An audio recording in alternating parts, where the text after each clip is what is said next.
Limbagal daw yung kay Ilocano, kumusta po kayo? So mag-update lang ako sa aking mga lagang ibon kay Ilocano. Ito po yung mga laga nating kakatilat sa lovebird.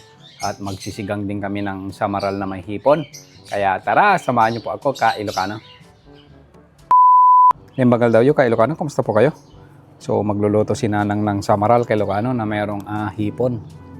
Kaya magbe-benamano na tayo dito sa ating kamyas. So ang bilis pa lang lumaki ng mga bunga niya kay Ilocano, ang lalaki na oh. Diba? Bilis din pala siyang lumaki. Tapos ang dami ng mga bulaklak. Tapos ang dami ng mga lumalabas na bunga niya kay Ilocano. So kukuha lang tayo ng panigang natin.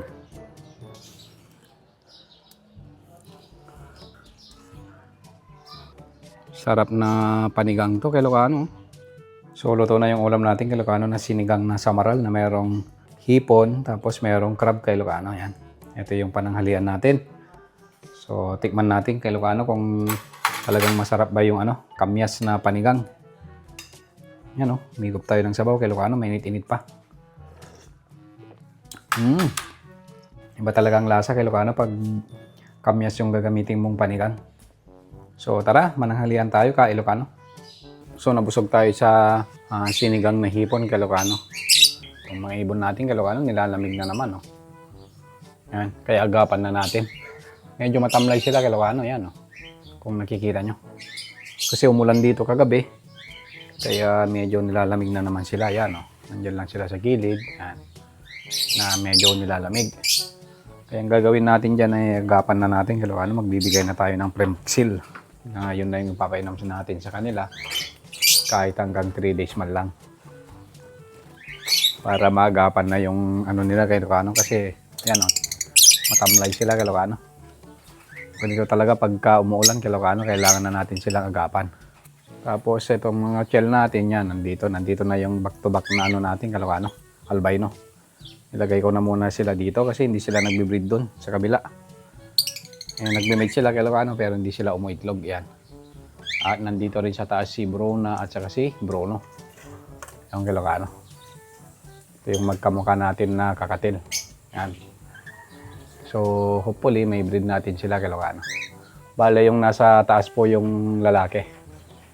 Yung nasa baba si Brona kay Ilocano. Yan. So, magkamukha sila kay Ilocano. Pareho silang merong yellow-yellow. So, ito yung gusto kong paramihin kay Ilocano. Itong albino natin. Sana maparami natin to kay Ilocano. Tapos, itong kay Ilocano, namatay na yung asawa ng opaline natin na hindi marunong maglimlim. Kaya kinuha ko na yung lalaki, nilagay ko na dito kay Ilocano. Ipapaasawa ko na sa lutino natin. Yon yung lutino hendon kay Ilocano. Sure na to na maglalabas ng red eyes kay Ilocano na lutino or lutino opaline. So ito naman yung isa pang breeder natin na nagkaroon din ng anak kay Ilocano. Ayan. Tapos ito na yung green split ino natin na lalaki.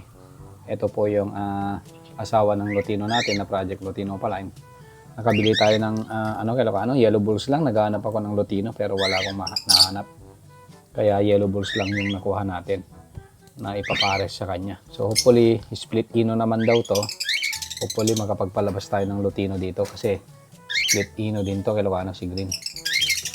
So maraming salamat sa panonood kay Ilocano.